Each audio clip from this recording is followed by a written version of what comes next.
Olá, pessoas dançantes deste mundo maravilhoso do Back to Dance podcast, do Back to Dance Club, do Back to Dance aí, todos os movimentos possíveis que vão agregar futuramente. Bem-vindos ao quarto episódio e hoje, nesse episódio incrível, ele, o CEO, mestre da ciência da felicidade, CEO do Robin Institute Brasil, Henrique Bueno. Mas primeiro, roda a vinheta.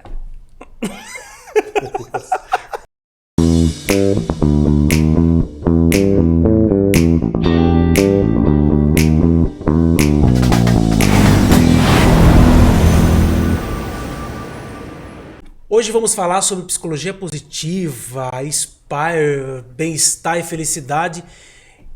E não tem pessoa melhor para falar sobre esse assunto que Henrique Bueno.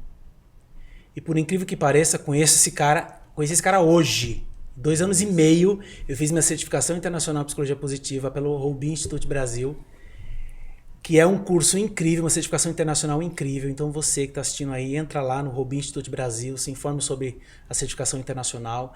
É uma certificação completa. Depois a gente entra nesse assunto. Henrique, de coração, obrigado por você ter aceitado. Obrigado, bem-vindo ao Back to Dance Podcast. Eu que agradeço, um prazer estar aqui, uma honra estar falando contigo, te conhecendo pessoalmente depois de tanto tempo, tantos encontros online. E que coincidência, eu estava em São Paulo hoje, deu tudo certo, estou muito feliz de estar aqui, vou adorar ter esse bate-papo com vocês. Obrigado. E de bate pronto, porque ele falou assim, eu tô indo para Portugal dia 6, eu tô aí, chego no domingo dia 4, dia 5 vai dar certo. Eu falei, eu não acredito, cara, que deu certo, porque a agenda desse cara aqui, ó, é puxada. E meu grande amigo, parceiro aqui de jornada, empreendedor, agora com 200, quase 300 mil seguidores, o cara aqui... Ativar. Marcelo Grangeiro, Super Gêmeos Ativar. Ao vivo e se mexendo. Bem-vindo de novo, cara. Obrigado. Poxa, eu que te agradeço, né? Por você estar com tanta disponibilidade, com tanto entusiasmo, fazendo um podcast tão especial como esse para que as pessoas possam ter acesso a informações e conhecimentos que não são tão fáceis de acessar. Então, essa democratização do que você está trazendo via Back to Dance é muito importante aí para a nossa sociedade. Obrigado. Gratidão. A psicologia positiva, mais conhecida como ciência da felicidade, eu não conhecia até finalzinho de 2019. Uma grande amiga foi no Congresso da Felicidade, se não me engano, em Curitiba. E eu estava fazendo um evento, eu estava em Portugal, se eu não me engano, não, estava no navio, fazendo um navio, e ela estava nesse evento, foi em meados de outubro, novembro, se eu não me engano, ela começou a mandar um monte de vídeo, foto do congresso, mostrando tudo. Eu falei, cara, que interessante, psicologia positiva. Opa, ciência da felicidade. Ciência da felicidade? Que felicidade? Que ciência é essa? E aí eu entrei, não deu outra. Em 2020 entrei nessa certificação. São 8 meses de curso, 8, 9 meses, né? Com 2 imersões online, foi incrível.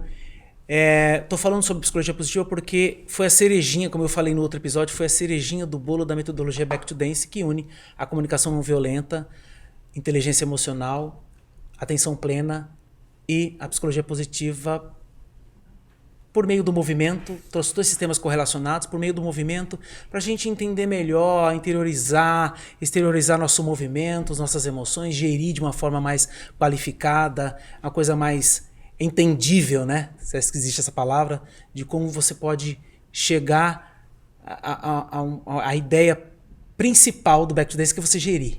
E gerir suas emoções por meio do movimento. Assim, como a psicologia, Henrique, como ela pode ser entendida no dia a dia, assim, nas coisas mais simples, ou até, quem sabe, mais complexas, como que ela pode ser entendida na situação mais simples do cotidiano, né? E como a gente pode aplicar isso? Roberto, veja, a psicologia positiva é uma ciência muito nova e ela é absolutamente aplicável. Inclusive, o objetivo do Robin Institute é trabalhar a prática dessa ciência no dia a dia. Porque ela trabalha especificamente com a ideia de que nossa genética impacta o nosso bem-estar, o nosso ambiente também impacta o nosso bem-estar, só que nós desprezamos o impacto que nossas pequenas escolhas e ações do dia a dia também têm no nosso bem-estar. Então, nós crescemos com a mania, o hábito de procurar a felicidade em algum lugar, de chegar lá, né? Um dia eu vou viver feliz, um dia eu vou conseguir aquele emprego, aquela casa, aquele parceiro, aquela parceira. Então a gente vive buscando a felicidade em algum lugar. Quando a gente descobre que como a gente passa os nossos dias é como a gente vive a nossa vida. Então, cada escolha pequena que representa um dia 2% mais positivo, 3% mais conectado com meu filho, 4% com mais autocompaixão com as minhas escolhas e meus erros, ao longo da vida isso pode mudar completamente a minha trajetória. Então, a psicologia positiva é uma ciência que ela efetivamente ela é extremamente aplicável no dia a dia, nas pequenas escolhas, muito menos do que como se imaginam, algumas pessoas inclusive prometem, como uma promessa mágica, uma bala de prata que vai resolver tudo. Não, ela não faz isso, mas ela nos ajuda a fazer escolhas melhores e construir uma vida melhor no dia a dia. Henrique, eu vou te fazer uma pergunta, mas não é para ter essa resposta agora. Vamos É ver, pra gente vamos guardar ver. para no final. Nosso desafio. Não responde. Tá. Felicidade é uma decisão? Não responde isso agora. Não responde agora. Isso. Por que eu te perguntei e pedi para tu não responder? Porque eu acho que é importante a gente conversar um pouco mais sobre isso e as pessoas que estão em casa também assistindo, elas segurarem um pouquinho aí o seu entusiasmo para essa... Guarda, que essa vem no final. Cara, eu fico muito feliz de saber que a gente pode estudar essa felicidade, né? E que essa felicidade, ela não é uma coisa de final, ela é de meio, ela é uma ponte, né? Ela nos ajuda a viver uma vida melhor. Como é que você vê o movimento nesse momento ativando essa busca pela felicidade? Isso é coisa da minha cabeça? Eu tô maluco ou não? Ou movimentar-se contribui para que eu possa alcançar essa felicidade cientificamente por quê? Totalmente. Na verdade, o meu querido professor Tal Ben-Shahar, ele diz que não se movimentar, não praticar atividade física, dá no mesmo que tomar um depressivo. Né?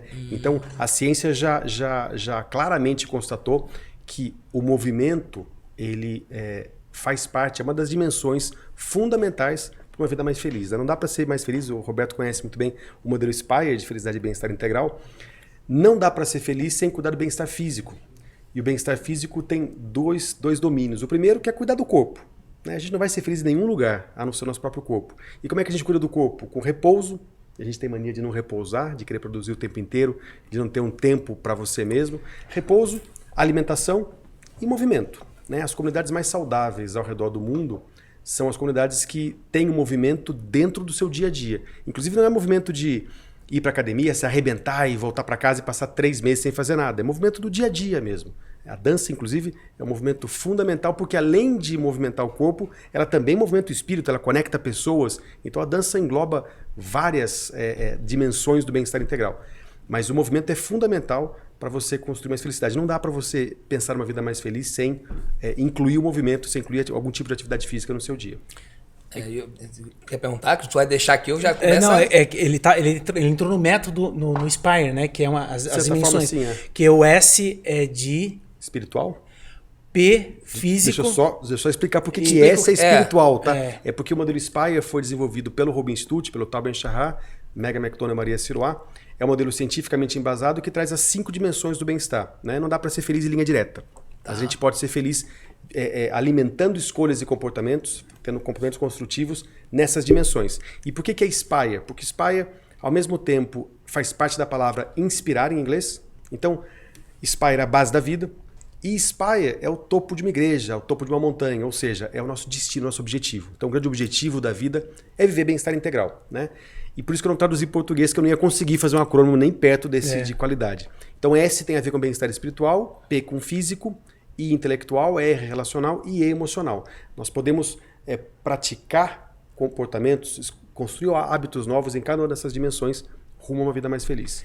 O S é espiritual, P é físico, o I intelectual, o E relacional, o E emocional. Esse é o método SPIRE, né? Que eu amei na minha certificação. Nossa, amei. E inclusive tem na nossa metodologia. Nós somos professores de educação física, né? E nós sabemos a importância da atividade física pro desenvolvimento do ser humano em si.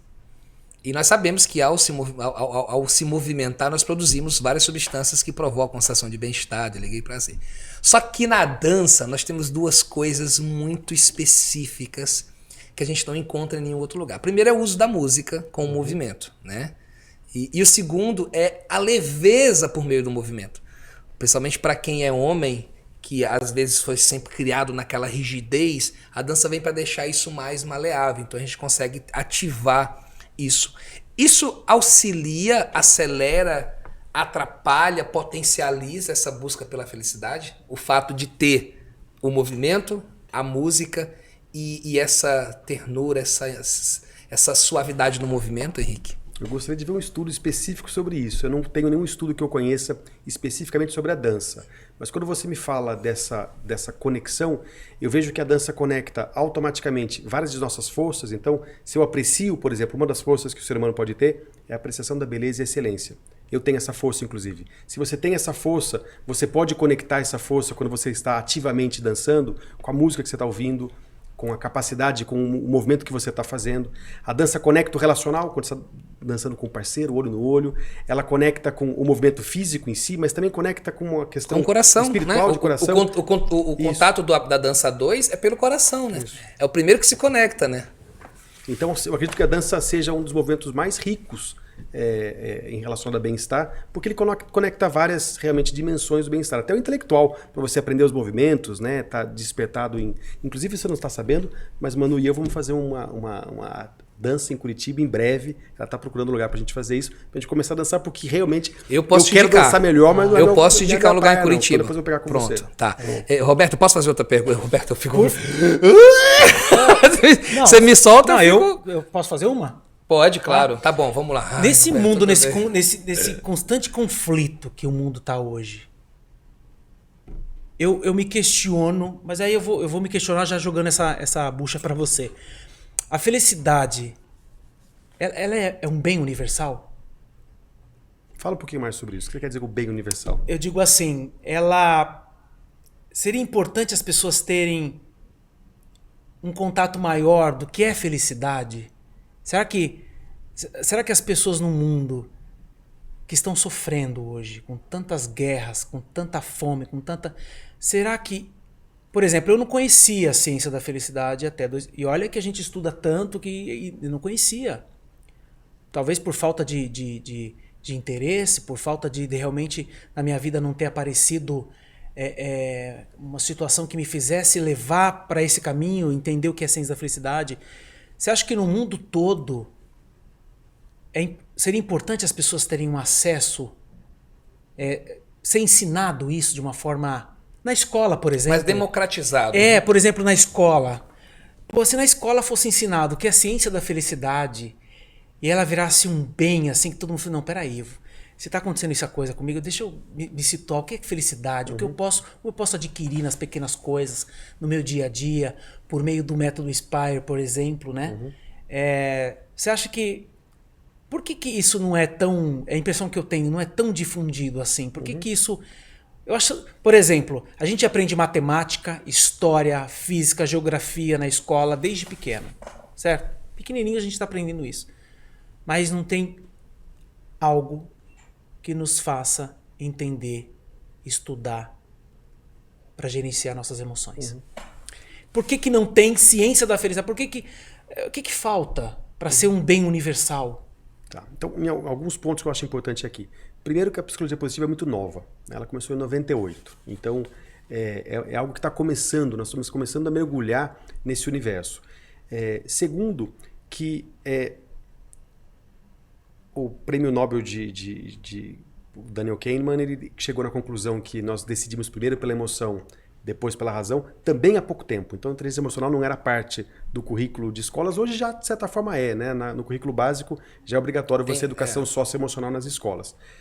A educação positiva, que é o modelo de educação, onde a psicologia positiva é levada para professores, para a comunidade, para os alunos, já existe, é um programa que já está sendo incorporado com política pública em vários países do mundo. Começou no Butão, numa tese de doutorado do Alejandro Adler, da Pensilvânia, e ele testou no Butão se isso traria aumento de bem-estar e, ao mesmo tempo, não traria uma redução no resultado acadêmico. Porque havia um medo de, se eu incluir essa matéria, será que os alunos não perdem em resultado acadêmico? E foi o contrário. Elevou bem-estar, felicidade e eles melhoraram no resultado acadêmico. Vários países já seguem essa metodologia e já temos muitos projetos no Brasil, inclusive do próprio Roubin, de educação positiva.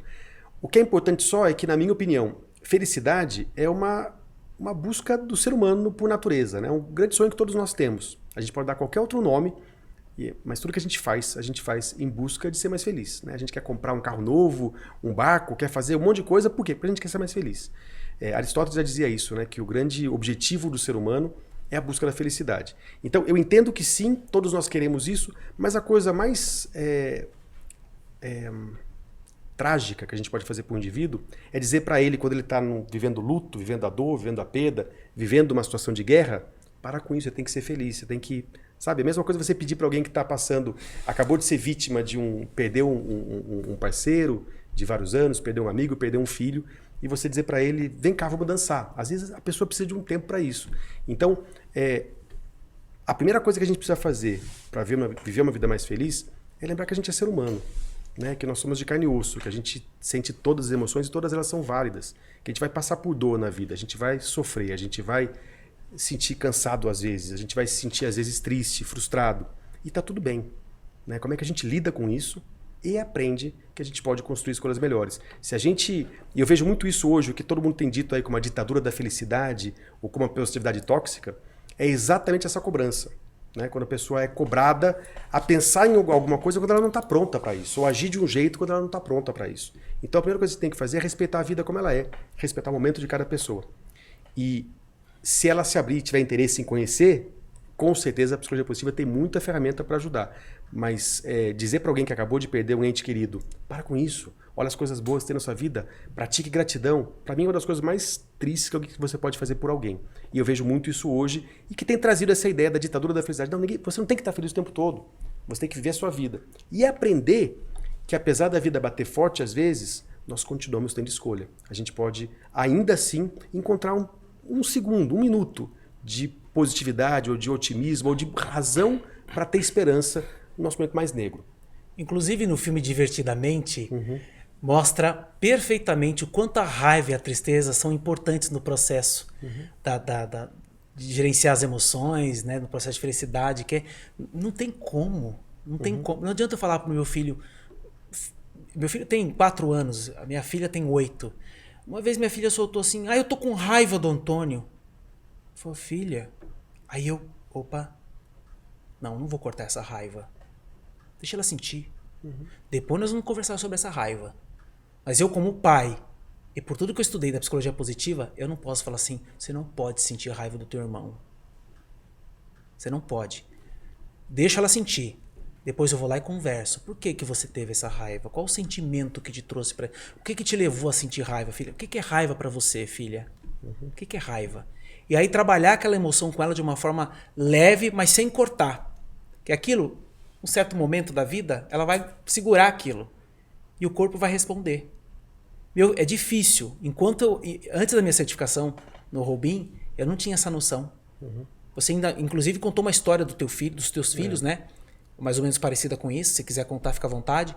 Então, a raiva, tristeza e sentimentos que são negativos, de certa forma, né? As pessoas entendem como sentimentos negativos. Na verdade, eles são importantes nesse processo que te levam à felicidade, que te levam a gerir as suas emoções, gerenciar as suas emoções. Eu só queria fazer um adendo do que você falou, do que você perguntou, que nós também temos um processo de educação tecnicista que não permite olhar para esse lado humanizado, né? Vemos aí de um modelo de educação que já é arcaico, né? Que nasce lá no século V e que depois na evolução industrial vem trazendo mais ainda esse lugar tecnicista para a criação mesmo de pessoas para serem reprodutores e seguirem ali num padrão, né? Então, geralmente, ou infelizmente, também nós não temos, talvez, pessoas que estão à frente dessas decisões com esse nível de conhecimento sobre o ser humano. Então, por que não tem nas escolas? Porque as pessoas nem sabem que isso existe. Porque o político que deveria falar isso não interessa para ele, porque ele não quer que as pessoas sejam mais felizes. Se as pessoas forem mais felizes, como é que ele vai manipular? Inclusive, Butão é eleito, se eu não me engano... na verdade, o Butão, acho que é país mais feliz. O Butão foi o país, né? que trouxe como iniciativa pública a medição da felicidade pela primeira vez. Então foi o Butão que criou o índice de felicidade interna bruta, que é replicável agora, é replicado no mundo todo e usado para medição da felicidade pela ONU. Ela mede a felicidade das nações, mas uma metodologia diferente, né? Então a metodologia da ONU, ela traz alguns questionários que não acontecem no Butão. Então o Butão na média global não está tão bem assim, mas eu conheço o Sandhu Chetri, que foi um dos idealizadores. Ele vem para o Brasil em breve para fazer um evento para o Robin, e ele disse que ele discorda um pouco do índice do Butão, que, por exemplo, países onde tem uma grande segregação contra a mulher, né, tem leis pesadas em relação à mulher, por exemplo, estão muito acima do Butão, enquanto alguns países que têm um povo muito mais frio, menos conectado em relacionamento, estão melhores, enquanto o Butão, que tem uma espiritualidade incrível, isso não pesa tanto no índice da ONU. Então existem vários índices que... o índice do Butão ele não é o mesmo que é usado pela ONU na medição de felicidade das nações. O Brasil faz parte dessa medição também. Henrique, se você pudesse assim dizer 3 coisas, dando a pausa para ter tempo de pensar. 3 coisas para que nós, enquanto seres humanos normais, não é normais, comuns talvez, que não tem acesso a esses índices, a essas informações, a psicologia positiva, mas que nós poderíamos fazer no nosso dia para que a gente nos aproximasse mais dessa felicidade, dessa tão sonhada felicidade. Quais seriam as 3 coisas principais que nós deveríamos ou que devemos fazer para ir ao encontro dessa felicidade? Autocuidado, autocompaixão, gratidão. Para mim, uma vida mais feliz é uma vida onde, primeiro, você se enxerga como o ponto principal da sua vida e o foco das suas escolhas. Então, enquanto a gente continuar colocando a felicidade no outro, ou nas coisas, ou em algum outro lugar, a gente vai continuar esperando que as coisas aconteçam e acreditando que os outros têm que dar aquilo que a gente precisa para ser feliz, o que é uma grande ilusão, uma grande histeria que a gente vive. Então, a primeira coisa que eu tenho que fazer é colocar a máscara de oxigênio em mim primeiro, para depois poder ser a pessoa que eu quero para os outros. Então, se eu não tiver a capacidade de todos os dias me priorizar o meu bem-estar, fazer escolhas para que eu cuide do meu corpo, da minha alimentação, para que eu pare algum tempo para respirar, para ouvir uma música que eu gosto muito, para conversar com alguém que eu gosto, ou pular no tapete com os meus filhos. Se eu não reservar tempo para isso, o mundo vai tirar todo esse tempo para outras coisas. A gente vai se doar para outras coisas sem cuidar de nós primeiro. Então, autocuidado é fundamental. Não dá para ser feliz sem autocuidado. A segunda coisa é autocompaixão. A gente precisa parar hoje, imediatamente, de ser esse carrasco que nós somos de nós mesmos, né? A gente aprendeu que errar é feio, que falhar é uma vergonha, então nós temos a tendência de... demonstrar sentimento, né? É horrível, então a gente tem a tendência de viver a vida sempre tendo medo de agir, porque a gente sabe que se eu agir e errar, eu vou sentir dor, né? A gente vai sentir dor quando a gente errar, mas quando eu pratico autocompaixão e percebo, é claro que eu errei, eu sou humano, eu quero continuar, então eu vou continuar por outro caminho, né? Quando a gente aprende a aceitar os erros da vida de um jeito mais leve, a gente trata a nossa emoção de perder, de ser derrotado, de fracassar com leveza, eu me torno mais capaz de aprender com essa falha e de evoluir, né? O Tal Ben-Shahar, eu sempre cito ele porque ele é um grande mestre para mim, mas ele diz que ou você aprende na vida a errar, ou você vai fracassar a vida inteira em aprender, né? Então a gente tem que aprender a errar com mais leveza. Por favor. Aprenda a falhar ou falhe em aprender para a vida toda. Então a gente tem que aprender a errar, aprender a viver a vida. O que não quer dizer que alguém errou, alguém fracassou numa iniciativa de negócio, um amigo seu, e você fala para ele, para com isso, vai agradecer. Não, agora ele tem que sofrer, tá tudo bem. Mas sofrer sem se punir. Sofrer, eu posso até pensar, puxa, eu podia ter ido melhor se eu tivesse estudado mais. Ótimo. Só que eu não pude estudar mais, que eu tenho 3 filhos, tá fazendo mestrado, tá fazendo isso e aquilo, então eu não consegui bem dessa vez. Mas é importante para mim? Então eu vou continuar, vou pedir ajuda, vou atrás de conseguir da próxima vez. Okay. E a terceira coisa que eu disse é a gratidão. E a gratidão por quê?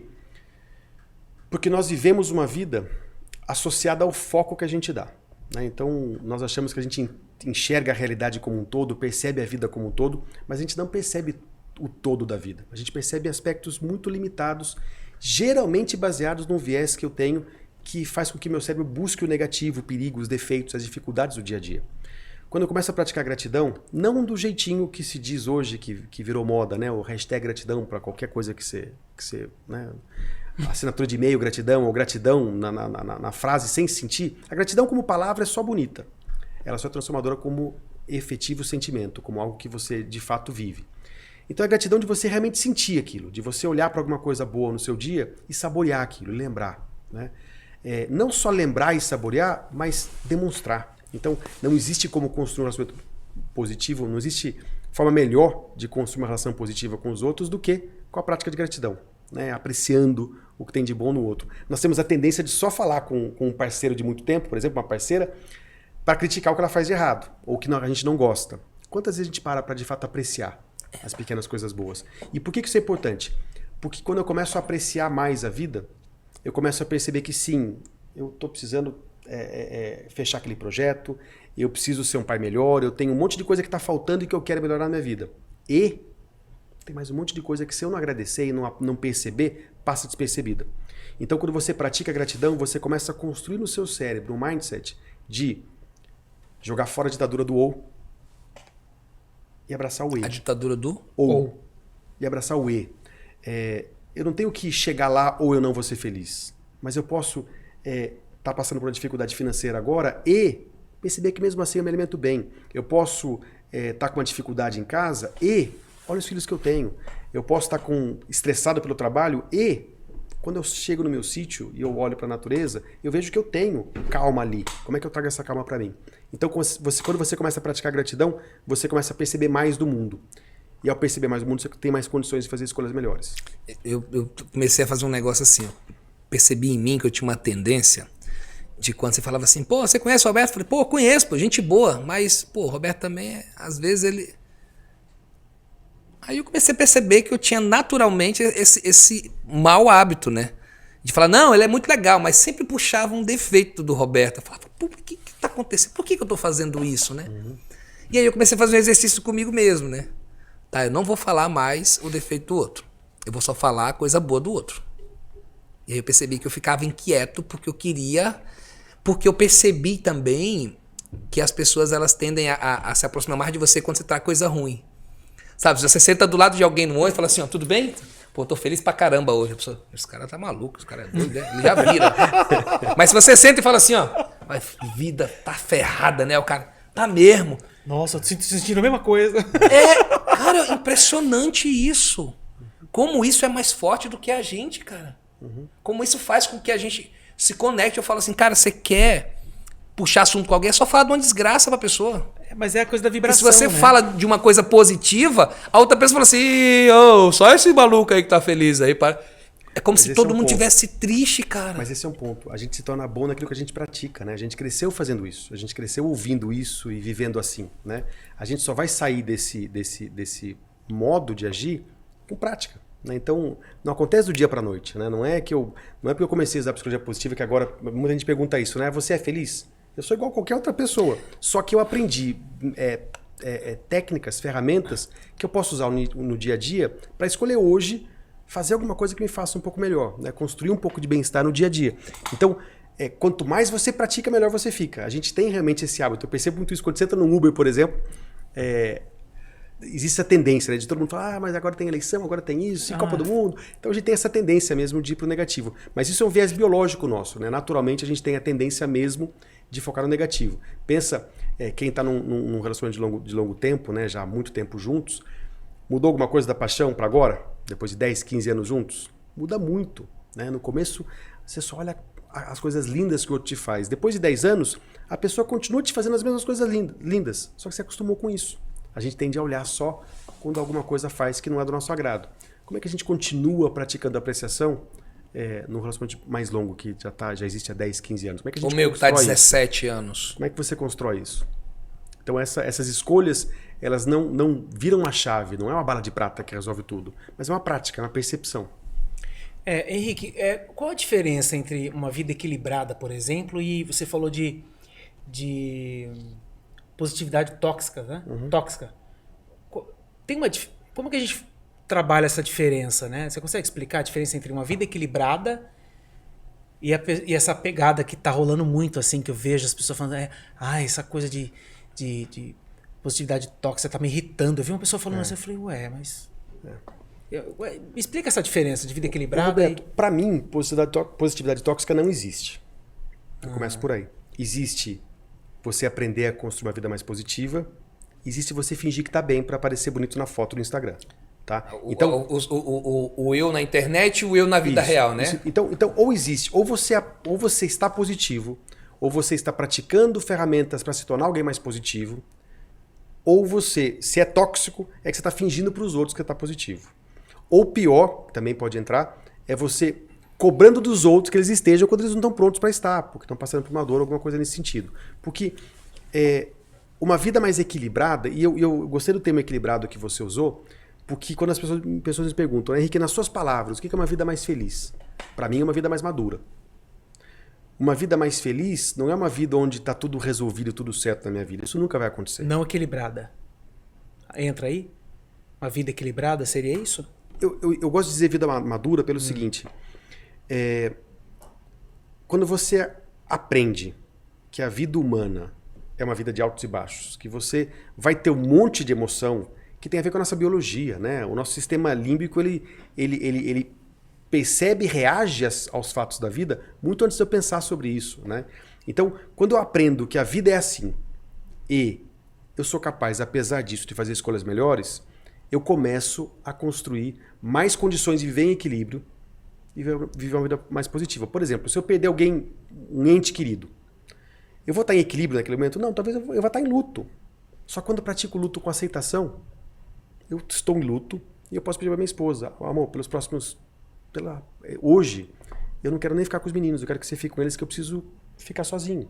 Quando você começa a praticar autocompaixão e começa a cuidar de você mesmo em todos os momentos da vida, você se torna mais capaz de abrir espaço para mais positividade.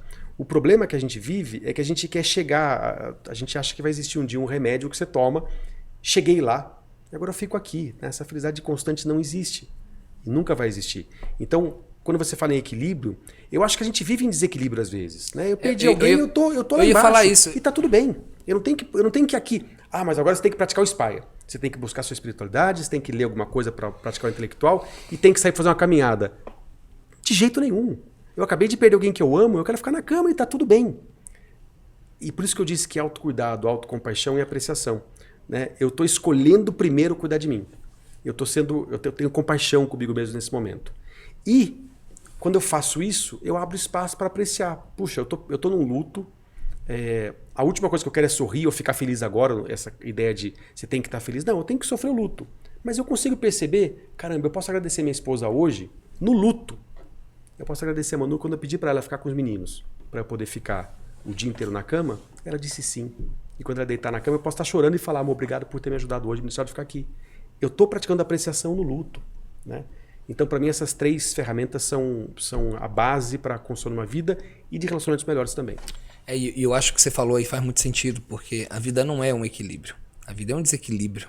Uhum. Agora, a diferença é, eu tenho maturidade para conviver com o desequilíbrio e não sofrer com isso, porque eu acho que o termo maturidade se encaixa muito bem, muito mais do que o equilíbrio, porque se a gente, na minha cabeça ficou assim, cara, se eu buscar o equilíbrio, eu vou querer estar sempre aqui, ó. E eu não tô aqui. Não vai ficar. Eu não vou ficar aqui. Eu vou estar aqui. Às vezes eu tô aqui num lugar, às vezes eu tô no outro. E esse desequilíbrio e essa maturidade como é que eu lido quando eu estiver aqui? Isso. Quando eu acordar naquele dia e falar assim, cara, hoje eu não tô a fim de conversar.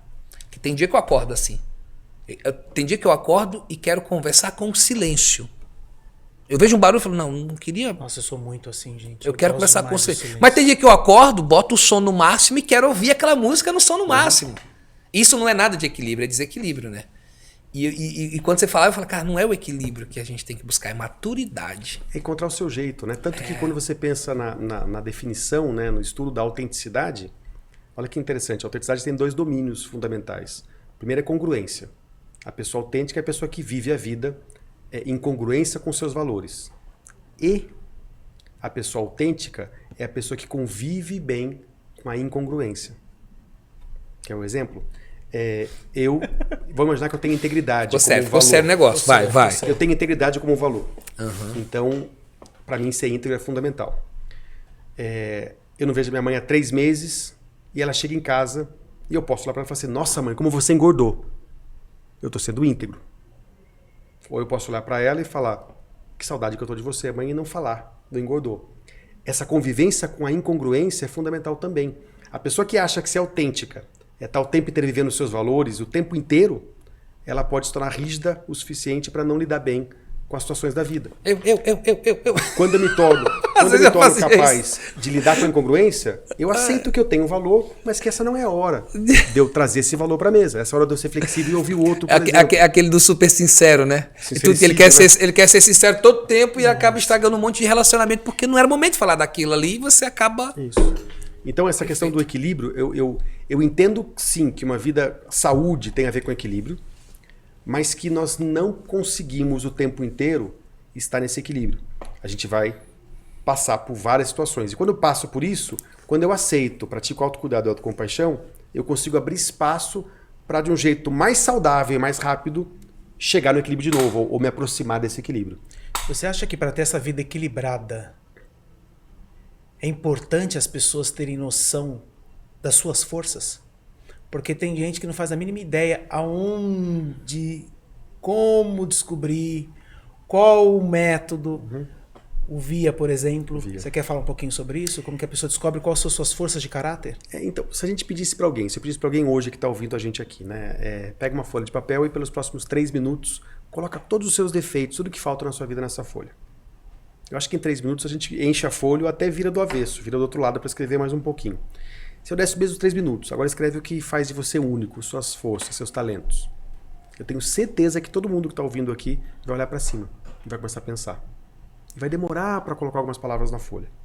Nós crescemos aprendendo que, para construir uma vida melhor, eu tenho que trabalhar em tudo que eu tenho de ruim. E o que a gente sabe hoje é que os outliers, as pessoas fora da curva, são as pessoas que convivem e neutralizam de alguma forma os seus defeitos e investem tempo e energia naquilo que eles fazem que ninguém faz igual. Naquilo que... Por quê? Porque quando eu faço algo que eu faço bem, eu faço com muito mais entusiasmo e eu tenho uma progressão, você dançando, né? Você, quando faz, você está em flow e você aprende passos de dança numa velocidade incrível e dança e se abre numa dança de um jeito que outras pessoas não conseguiriam. Então, quando a gente investe nas nossas forças, a gente vai muito além. Inclusive, a prática das forças é estudada hoje em várias pesquisas como uma das alavancas para a felicidade, viver as forças. Só que para eu conseguir praticar as forças, eu tenho que primeiro ter uma linguagem para elas, eu tenho que conhecê-las. E hoje é possível. A psicologia positiva criou o teste VIA, de forças de caráter, que é um teste já feito em todos os continentes, em todas as línguas, tem acho que mais de 5 milhões de pessoas testadas. Essas forças podem mudar? Se eu fizer daqui 6 meses, alguma pode, de repente, diminuir o percentual, pode mudar do nada. Essa aqui não estava, agora entrou. A primeira coisa que eu mais adoro desse teste é que não é um teste que mede fraqueza. É um teste que mede as 24 forças do ser humano, que essas 24 forças dentro de 6 virtudes, né? Todos nós temos as 24 forças. Então você tem uma ordem dessas forças na sua vida, o que não quer dizer que você não tenha a última.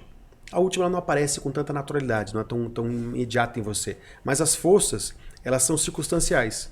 Então, dependendo do fato da vida, eu uso as forças em combinação. Eu posso ter, por exemplo, integridade como última e amor como a primeira, mas em um determinado momento eu posso usar amor integrado com integridade e combinar as duas nessa circunstância. Então, todas são forças. A tendência que nós temos é que as 5 primeiras, 3, 5 primeiras, a gente chama de força de assinatura, elas têm um movimento, em testes depois de algum tempo, de 6 em 6 meses ou um tempo longo, a tendência é que elas mudem, mas de uma forma sutil. A tendência, eu já vi algumas mudanças mais bruscas, mas via de regra, eu faço o teste já desde 2012, então já tem 10 anos, e as minhas forças nunca saíram. Ao máximo a quinta caiu para a sexta, mas ela está sempre muito próxima. Mas eu posso ativar forças através da minha prática para que elas mudem um pouquinho, para que elas se elevem. Então a gente pode agir para elevar essas forças, mas as forças de assinatura geralmente a gente tem essas forças, outras pessoas conseguem ver em você de um jeito muito natural. Você não precisa nem fazer o teste, a gente já consegue perceber a força acontecendo. Vamos deixar no link aqui do vídeo no YouTube, nas nossas páginas, o link para você ter acesso a esse teste. Eu já fiz o teste já, nas minhas forças de caráter. E a honestidade veio muito forte, né? Uhum.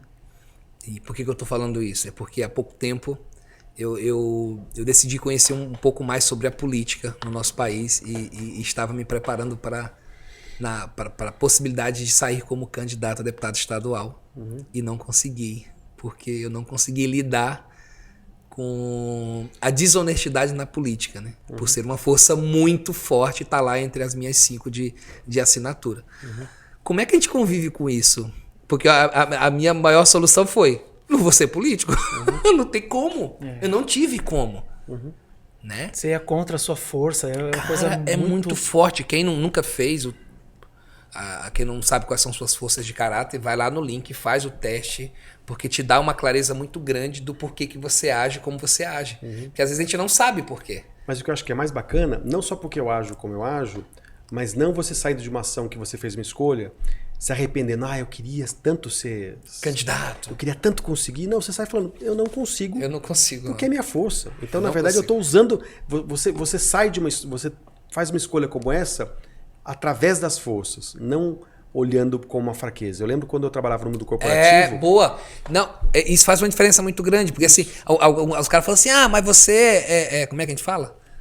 Até nem lembro a palavra quando você...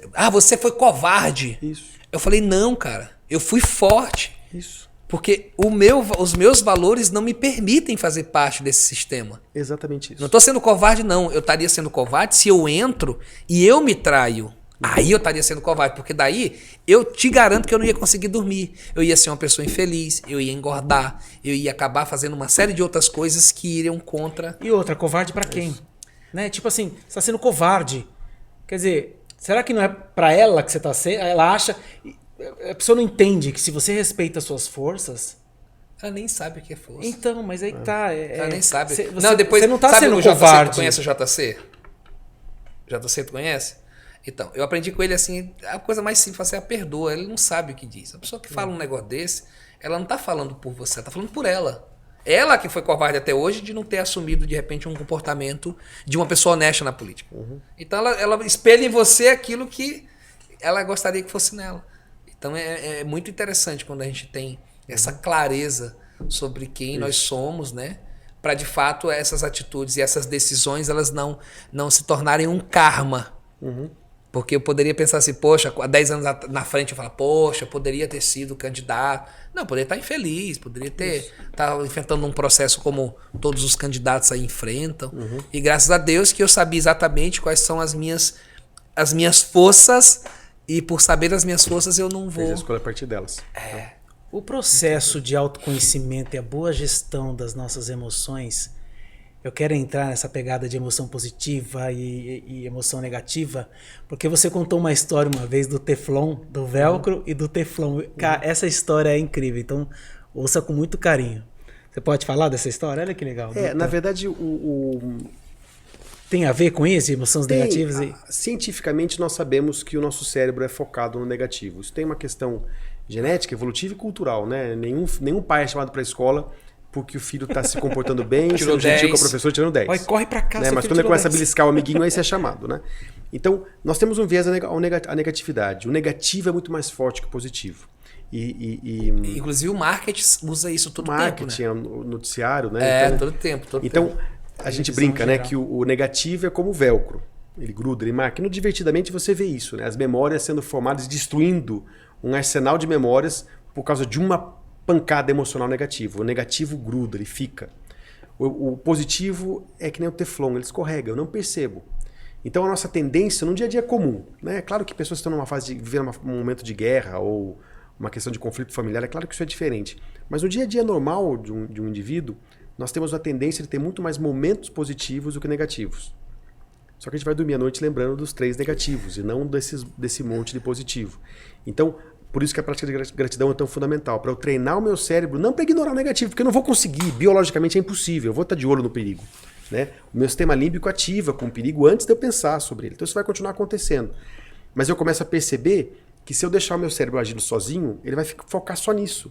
E aquilo que eu foco se torna a minha vida. Quando eu pratico gratidão e apreciação, eu começo a ver mais do mundo.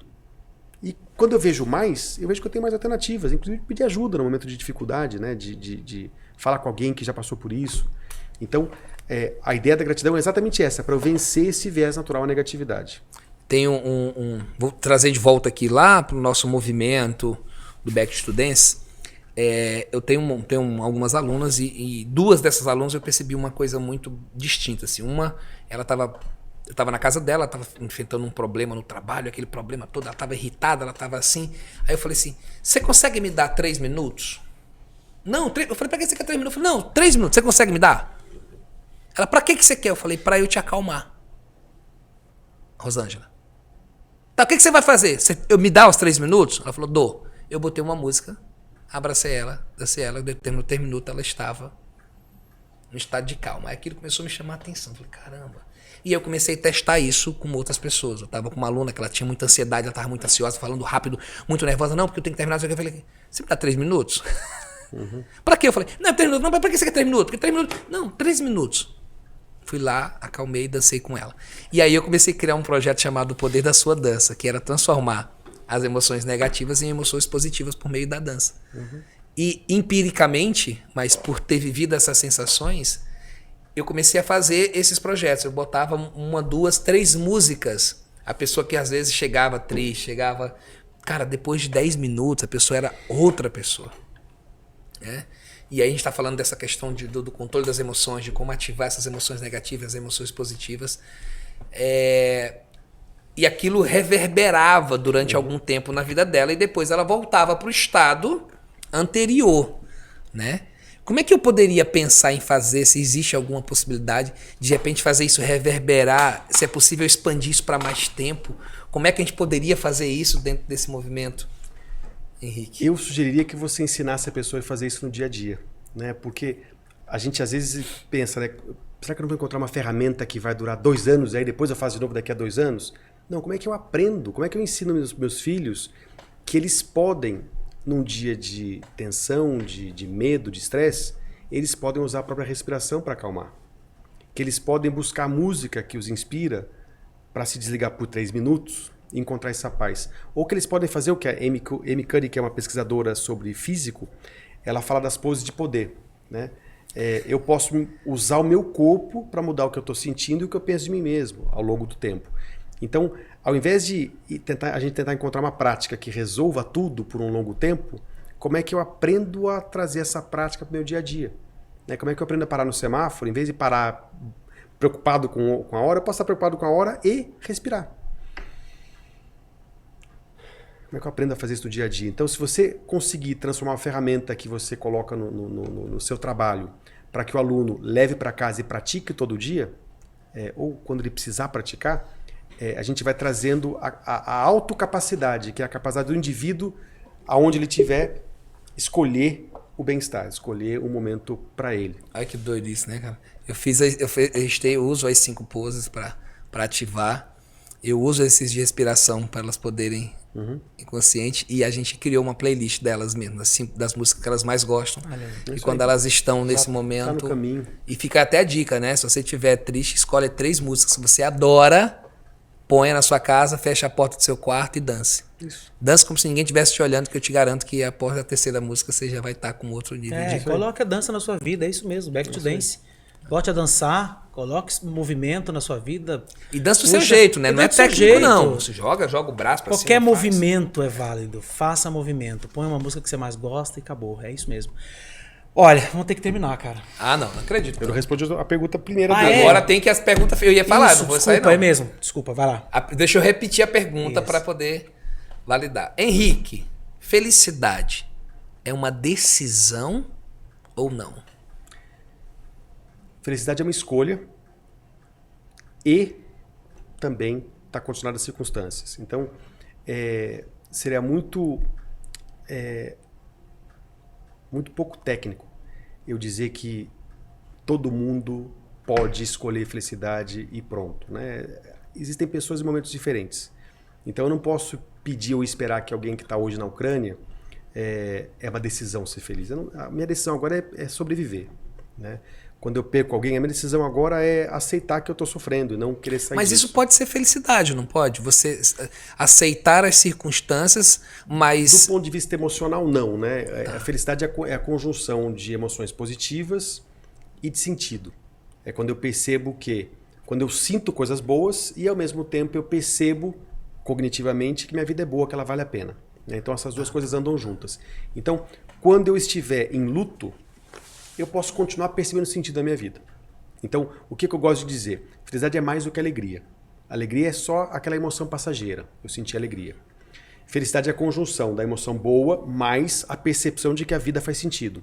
Eu posso estar vivendo uma tragédia, um momento de luto, Então eu tô vendo uma emoção ruim, que não é agradável, eu não queria estar nessa situação, mas eu percebo minha vida como uma vida que faz sentido. Eu perdi, por exemplo, meu padrasto durante a pandemia, e eu percebo que ele era mais velho, ele não cuidou muito bem dele mesmo, e a pandemia tirou muita gente né? Então tirou muitos padrastos por aí, então fez parte daquilo. Eu não subtraí o sentido da minha vida com a perda dele, né? Apesar de eu ter entrado em luto. Então eu digo que felicidade é mais constante do que alegria, mas ao mesmo tempo você não está alegre, você não está bem quando você está passando por uma emoção ruim.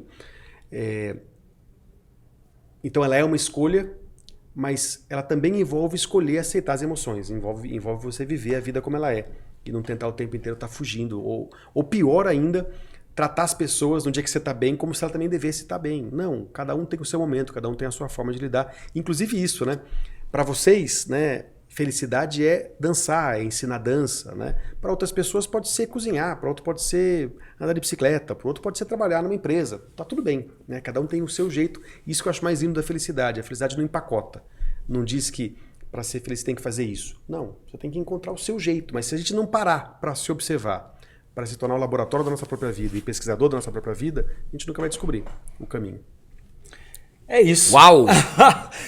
Que podcast incrível hoje, né? Cara, Que amei. que podcast, que 4 podcasts. E eu vou mandar foto pra você quando você passar o contato do professor de dança lá de Curitiba. Isso, que eu vou fazer pra minha esposa. imagino. Pois pronto, pois eu quero depois ver vocês dançando lá, eu vou te passar vai o contato. Então, obrigado por você que nos acompanhou até agora. Esse 4º episódio do Back to Dance Podcast, fechando com chave de ouro. Mestre Ciência da Felicidade, CEO do Robin Institute Brasil. Obrigado, Henrique Bueno. Prazer, Que bom te prazer. conhecer Conta pessoalmente, cara. Você é um cara incrível. Eu já te admirava no online, né? E esse cara me fez dançar no meu curso ainda. Fiz, Foi? dei uma dança lá pra eles no online. Tinha umas 100 pessoas ali, todo mundo se movimentando. provavelmente. Foi bem legal. E o meu irmãozão do coração, Marcelo Grangeiro. Meu Olha lá. queridão, obrigado. Essa aqui pode ser sempre a foto do podcast, ó. Foto oficial. Foto oficial, olha lá, ó. E é do meu tempo também esse desenho, hein? Dá um tchau. Você preencheu ativar? Então bora. Obrigado. Então é o seguinte, obrigado você que gente, acompanhou a obrigado. live até agora. Pera, ainda tem mais um obrigado. detalhe ainda. Quem achar que esse podcast tem que continuar, tem que escrever aqui, ó. Tem que continuar. Exato. Isso aí. Tem que Essa é uma continuar. temporada É. com 4 episódios, tá? A gente vai colocar cada 15 dias, a gente coloca um episódio, né? A gente tá vendo ainda se vai colocar cada 15 dias. Então, quem sabe isso é a Renata. Para. Não fica achando e que vai aí é o decidir alguma seguinte, coisa, não. Para. Compartilha, Toda vez acompanha, siga a gente aí no YouTube.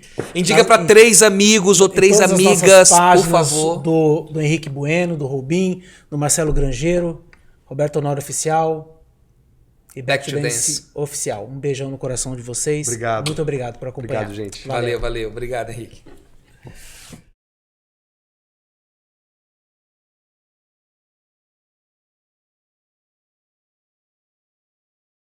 Thank you.